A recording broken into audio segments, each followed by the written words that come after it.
Universo 50 e muito mais, mas muito mais mesmo, principalmente quando você fala de carreira, de reinvenção. Passaram-se 50, 45 anos e agora, o que a gente vai fazer? Né? Então a gente tem abordado isso no Carreiras, junto com o Fernando Reis, que é coach, e nós vamos continuar indo por esse universo. Deixa o seu caderno, a sua agenda de lado com a caneta, porque tudo que você vai ouvir hoje é muito interessante e bom para você também. Hoje nós estamos recebendo o Sérgio Scassola Palácio. Ele é da empresa Suporte Sistêmico. Sérgio tem 33 anos de experiência em empresas multinacionais no segmento automotivo, agrícola, óleo e gás, e industrial, com foco em melhora contínua, gestão da qualidade e otimização dos custos invisíveis que minam o lucro das empresas. Uma coisa que é muito interessante, o Ida e Sérgio, é redução de lucro, muitas vezes está ligado com retrabalho de processos, com custos de não qualidade, né? E muitos desses custos eles são invisíveis, né? Mas é igual aquela torneira que fica pingando e drena a sua lucratividade. Primeiro, bem-vindo, e se esses custos invisíveis são tão importantes, por que as empresas ainda não tratam isso com foco adequado? Primeiramente, obrigado pela oportunidade, Ida, Fernando. Realmente, o custo nas empresas, eles são tratados de uma forma, sempre da forma óbvia. Tá? Aquilo que nós conseguimos ver, nós atuamos, nós atacamos e nós resolvemos. Mas, e aquilo que nós não conseguimos ver? Tá? Que são os chamados custos invisíveis. Tá? O que são esses custos invisíveis? São aqueles custos que nós ou achamos que não são custos, tá? Ou nós estamos tão acostumados com eles que a gente acaba nem mais vendo. Tá? Que a gente fala assim, estamos preocupados com as formiguinhas. Tá? Tem um ralo aqui. Quando tem um elefante invisível passando pela tua frente que você nem vê. Tá? Uma coisa que você disse que é muito bacana, né, do óbvio, né? O porquê que esse tema é um tema que eu realmente sou apaixonado, porque geralmente quando muitas empresas pensam em reduzir custo, a primeira coisa que elas pensam é cortar benefício, cortar pessoas, sendo que existe todo um outro universo, Sérgio, que ela não enxerga, que é esse elefante invisível que o Sérgio comentou. Muito interessante isso. Exatamente, Fernando. Assim, vamos reduzir custo, vamos cortar o cafezinho. Eu ia falar isso. Vamos cortar o copinho plástico. Tá? Vamos cortar a hora extra. Se fala muito de hora extra. Hora extra, às vezes, é boa. É uma estratégia da empresa. Se eu tenho que, para não contratar uma pessoa, um profissional a mais, se eu tenho que fazer por um período determinado de tempo uma atividade a mais, uma hora extra ajuda a empresa. Não preciso contratar alguém. Tá? Mas não, é hora extra, é ruim, corta. Né? E aí a gente acaba não vendo aquilo que não é o óbvio. Tem até um livro chamado Adam Óbvio, né? Eu vou até anotar depois.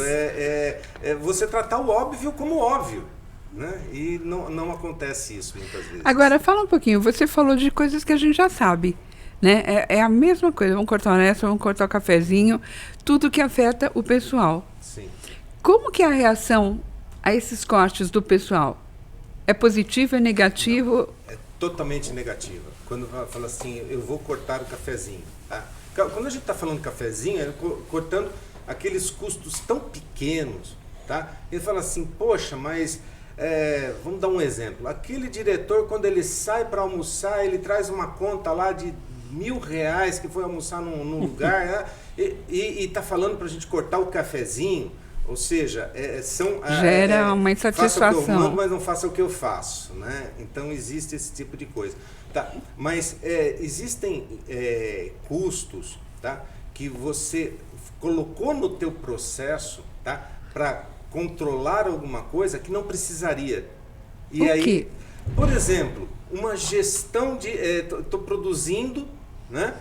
E aí eu vou colocar lá o pessoal de vendas coloco os pedidos e coloco alguém para ficar correndo atrás dos pedidos, para ver se o pedido vai ser entregue na data.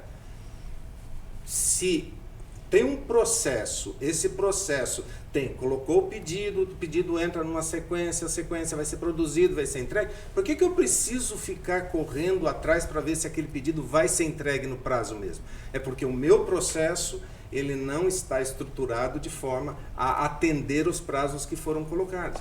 Então, essa pessoa ou essa área correndo atrás do prejuízo, desses processos, é correr atrás do prejuízo. Tá? Então, é um custo que você não precisaria ter.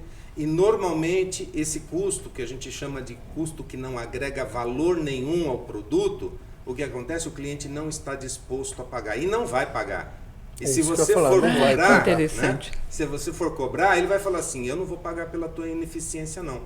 Então, isso acaba voltando para a empresa, tá? E aí aquela diferença entre o que você fatura e os custos acaba ficando até maior, né? E você reduz a sua lucratividade. O Sérgio trouxe um negócio muito interessante, porque assim, o cliente só vai pagar pelo valor que ele percebe. Se ele não perceber como valor, não tem o porquê ele pagar, né? E uma outra coisa que o Sérgio trouxe é os custos que muitas vezes são colocados no meio do processo para se controlar uma ineficiência. Ou seja, ao invés de agir na causa do problema, fica construindo puxadinhos, né? Fica criando aparas que só onera e torna mais ineficiente ainda o processo, né, Sérgio? Exatamente. Eu já tenho contabilizado, dentro da análise nas empresas, assim, mais de 60 custos invisíveis. É muita coisa. Não na mesma empresa, tá? Mas de uma forma geral, mais de 60 custos que as empresas elas convivem, elas não sabem que aquilo é um custo ou acaba até aceitando aquele custo dizendo é desse jeito, sempre foi assim. Tá? Então... Nossa, você está colocando o holofote numa coisa absurda. Exato.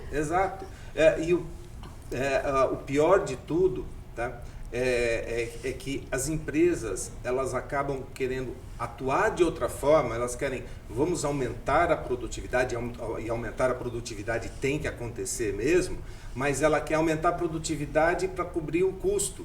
E o custo vai continuar lá. Vai aumentar, talvez. E aí vai aumentar. E dependendo de como for, se você até aumentar as vendas, aumenta o teu custo. E pode até aquele produto passar a ser um produto com prejuízo, não com lucro. Sérgio, agora falando do aspecto humano, não envolve um pouco de vaidade dessas pessoas que estão nesse processo e não querem mudar, estão vendo que a coisa tá pegando, mas não querem ser humildes o suficiente e dizer, não, está errado, só que a gente precisa corrigir?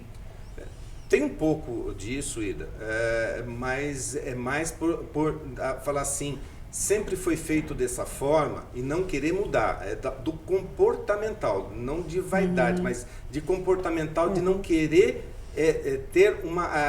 estar disposto a mudar, a sair da sua zona de conforto. Tá? Então, o trabalho que se tem para fazer uma mudança num processo ou capacitar os colaboradores de uma forma melhor, tá? Vai ser cansativo, então não vou fazer.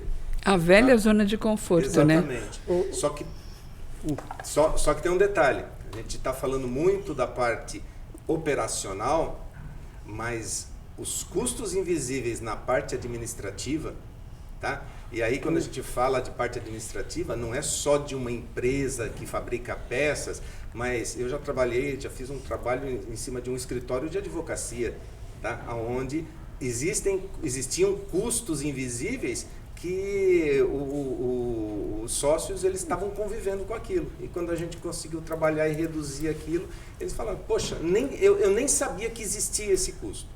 Que coisa. Aí tem o negócio de você ter uma vista treinada, né? Porque muitas vezes nós, como empreendedores, como colaboradores, né, Ida, a gente não percebe o óbvio, porque o nosso foco está em outro lugar. Quando você traz alguém com uma vista treinada para identificar, você se surpreende, né? Igual você falou, nossa, você está trazendo luz em cima de um negócio que talvez não conseguíamos imaginar. Ô Sérgio, quando você vai para uma empresa, né, e você começa com... Você tem a visão treinada para identificar isso, e você já disse que tem mais de 60 itens e possibilidades de custos invisíveis. Por onde você costuma começar a olhar? Qual é a sua prioridade quando chega num lugar novo para identificar os custos invisíveis que roubam produtividade? Independente da onde que está, vamos chegar num processo. Processo é tudo que tem a execução de alguma atividade, tá? Com a conclusão, com o resultado. Tá? É parar e observar. Tá? Eu não vou pegar a folha lá os dados financeiros. Vamos observar no processo o que acontece. E com certeza, e parar e ficar olhando. Tá? E com certeza você vai começar a ver um monte de gente andando de um lado para outro, tá? No corredor. Mas para que ele precisa estar com tanta movimentação? Ele está fazendo uma série de atividades, mas por que ele precisa fazer aquela atividade? Então, em cada atividade, em cada processo é um processo diferente, mas você começa a observar algumas coisas que são frequentes, são iguais. Quer dizer, você tem um olhar clínico que quando você chega, você já tem mais ou menos uma ideia. Sim, a gente acabou aprendendo isso nos últimos 33 anos, mexendo nisso, né? Eu acabei adquirindo um pouco dessa habilidade. Né? Tá vendo como é bom ser sênior? Sênior mesmo. Né? Agora assim, para quem quer começar a andar nesse meio, tá? Então, falar um pouquinho, até para a gente ter esse vínculo direto com carreira, que é a ideia de hoje. Eu imagino que esse olhar ele pode ser treinável, né? Ele pode ser treinado. Para quem hoje já tem uma experiência e quer aprender isso, quais são os passos que você sugere? Como treinamento mesmo, sabe? Deixa eu só antecipar um pouco, Fernando. Eu tive no meu começo de carreira, tá? Eu sou formado em engenharia, tá? E desde o começo eu tive a sorte de quando meu primeiro emprego foi numa empresa, tá? Aonde eu acabei sendo treinado. A empresa contratou uma empresa de consultoria, tá? E eu acabei sendo colocado como a pessoa que era o elo de ligação entre a empresa e a consultoria. E eu acabei recebendo todos os treinamentos, tudo que era da área de qualidade e de produtividade, eu recebi essas informações. Uau. Depois isso daí acabou sendo o que a gente chama de melhoria contínua hoje. Tá? Mas eu acabei aprendendo tudo isso e mais que aprender, eu apliquei, eu pus na prática. Tá? E eu fui gerente da qualidade, eu fui gerente de Lean. Então, na prática, você aplica todo esse conhecimento. Então, para a pessoa começar a ter que trabalhar nisso, ela precisa ter a experiência, ela precisa estar trabalhando com isso, ou estar aplicando isso. E tem que ter também não vou dizer a paixão, não é isso, mas a vontade de querer identificar oportunidades. Tá? Porque isso é um ponto de você ficar parado, não é só olhar assim, ali, tem que ter paciência, você tem que olhar, observar, ver sequências, ver processos, como que a coisa pode ser mudada, ali poderia acontecer dessa forma, poderia ser um fluxo diferente. Então você tem que parar e observar, tá? E aí você tem que ter isso que a gente começou falando do óbvio, tá? Às vezes o óbvio é difícil. Mas se você colocar o óbvio é colocar para escrever, apertar o botão da caneta lá para a pena sair. É isso que precisa. É tão óbvio, mas ninguém fala que precisa. E aí eu vou perder um tempo descobrindo como que aquilo funciona para depois eu aplicar. E às vezes eu aplico, na tentativa e erro, eu descubro de uma forma errada de como aplicar. Então, o óbvio seria, eu vou fazer um esquemazinho de como eu tenho que fazer. Como é? Pega a caneta com a mão, aperta o botão em cima e aí você tá pronto para escrever. É tão óbvio que ninguém fala, não, mas não precisa um negócio desse. Mas quando você aplica isso no seu processo, falando que aquilo é tão óbvio que não precisa de uma explicação, aí é que está o erro.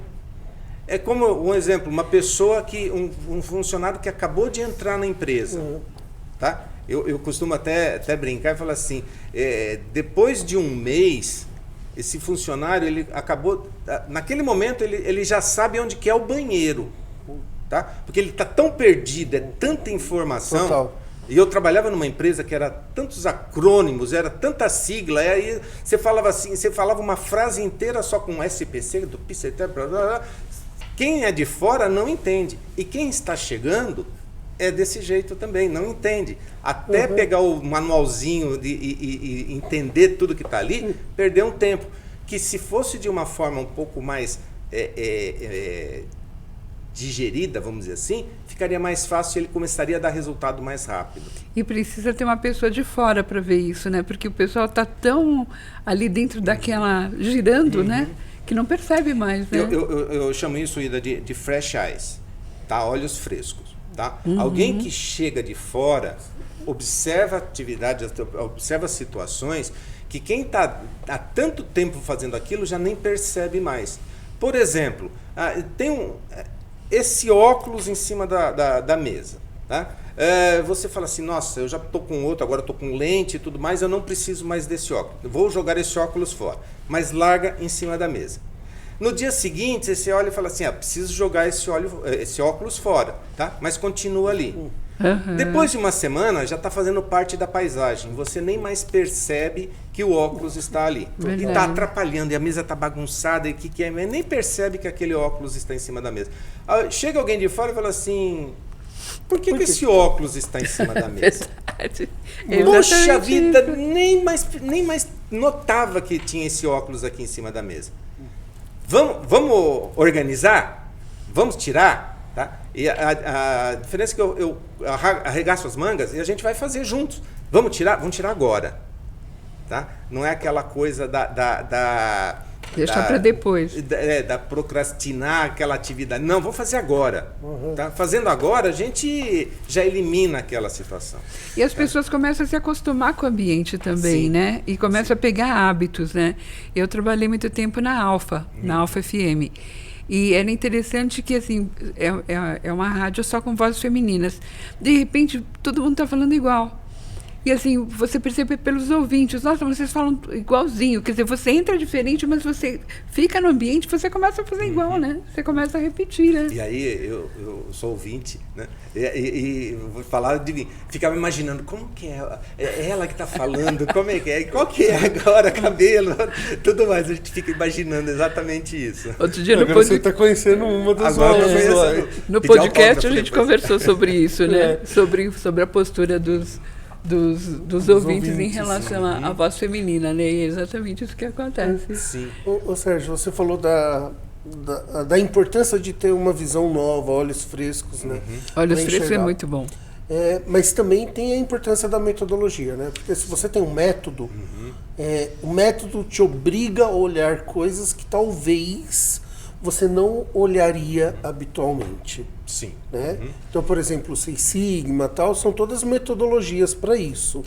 Como que isso você incorpora? Como que isso ajuda um pouco? Eu sempre trabalhei, tá, nesses 33 anos, indo para 34 já, de experiência, sempre eu trabalhei em empresas do segmento de ponta, na parte de automotiva, tá? Eu nunca trabalhei nas montadoras, mas eu sempre trabalhei com fornecedores das montadoras, né? Legal. E é onde as montadoras elas cobram, tem um nível altíssimo de qualidade e cobra dos seus fornecedores. Então sempre fomos treinados nas metodologias de ponta desse segmento, tá? Na parte de óleo e gás também, imagina trabalhar numa empresa de petróleo, tem um vazamento, qualquer coisa assim, contaminação ambiental e tudo mais. Então, exige-se muito, tá? E aí o que acontece? Tem muitas ferramentas. Eu sempre fui fã de carteirinha, do Lean Six Sigma, desculpe, do Lean Manufacturing. Tá. Tá? Lean Manufacturing foi o que colocou a Toyota Automóveis como a primeira do mundo. Deixou para trás todas as montadoras americanas e tudo mais, por causa da metodologia, da disciplina, da perseguição constante aos desperdícios. Tá? Sempre tem uma forma de fazer melhor e sempre tem uma forma de fazer com um custo menor. E eu sempre gostei muito. Tá? E o Six Sigma, tá? Eu trabalhei numa empresa americana que todo gerente de Lean e qualidade tinha que ser certificado em Six Sigma Black Belt. Tá?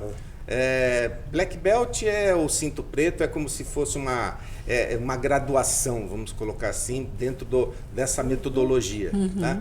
Então, é a pessoa que tem capacidade de executar projetos de redução de custo, de identificar oportunidades e também tem a capacidade de capacitar os outros colaboradores para que eles sejam os Green Belts, ou seja, está no nível mais de execução. Tá?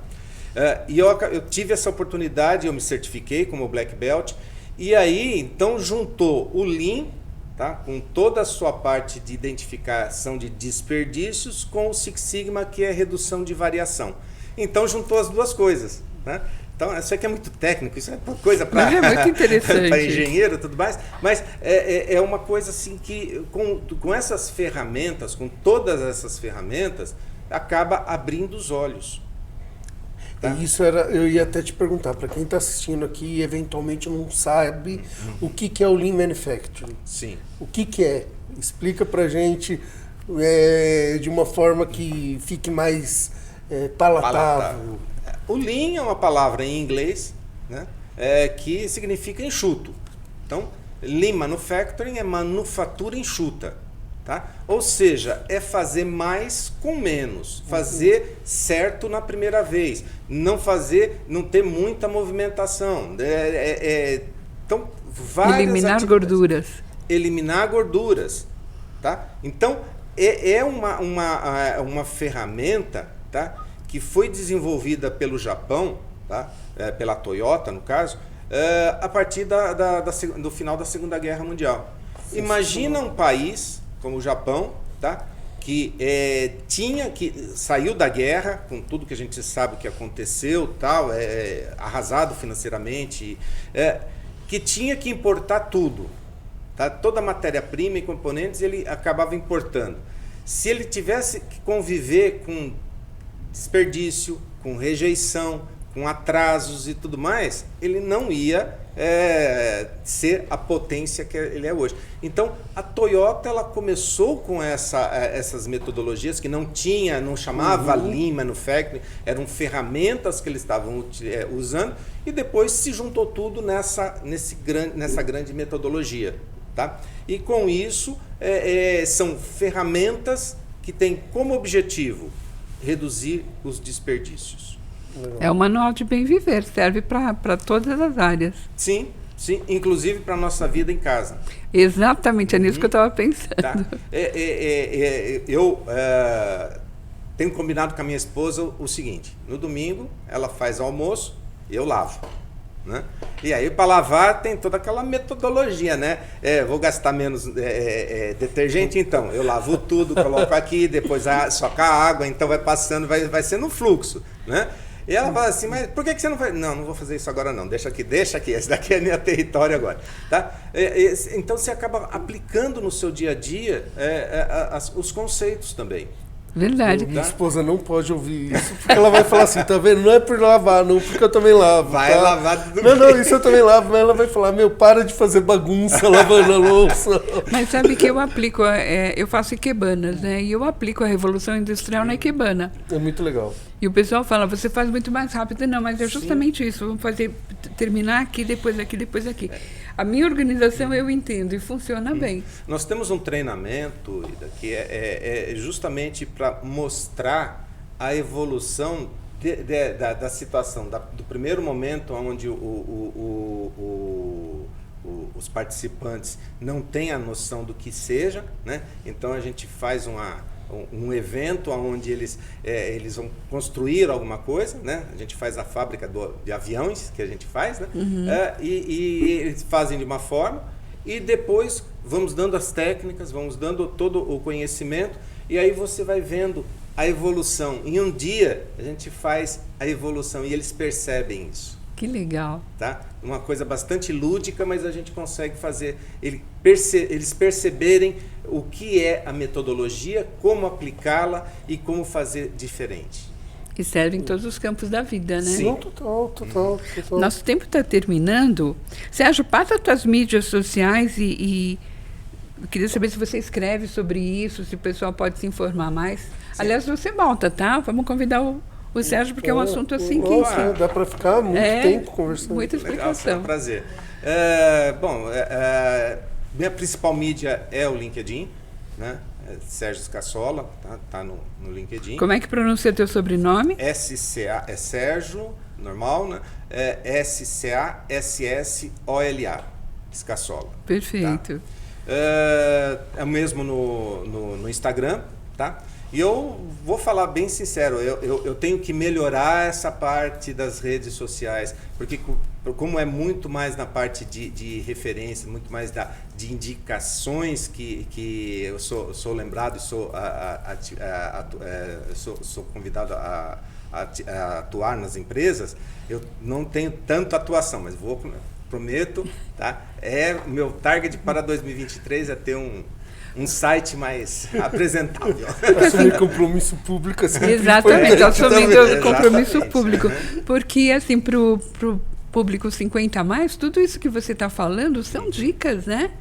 E, assim, a pessoa pode se aprimorar nisso e também trabalhar nisso, né? Quando eu chegar nos 60, eu prometo ser um pouquinho diferente. Muito bom. Obrigada, Sérgio. Obrigada, meu parceiro de bancada, Fernando Reis. Obrigado, Sérgio. Só uma coisinha. Por favor. Eu já tenho 60. Enganou a gente. Obrigado, tá? Universo 50 e muito mais fica por aqui, mas nós voltamos com mais carreira.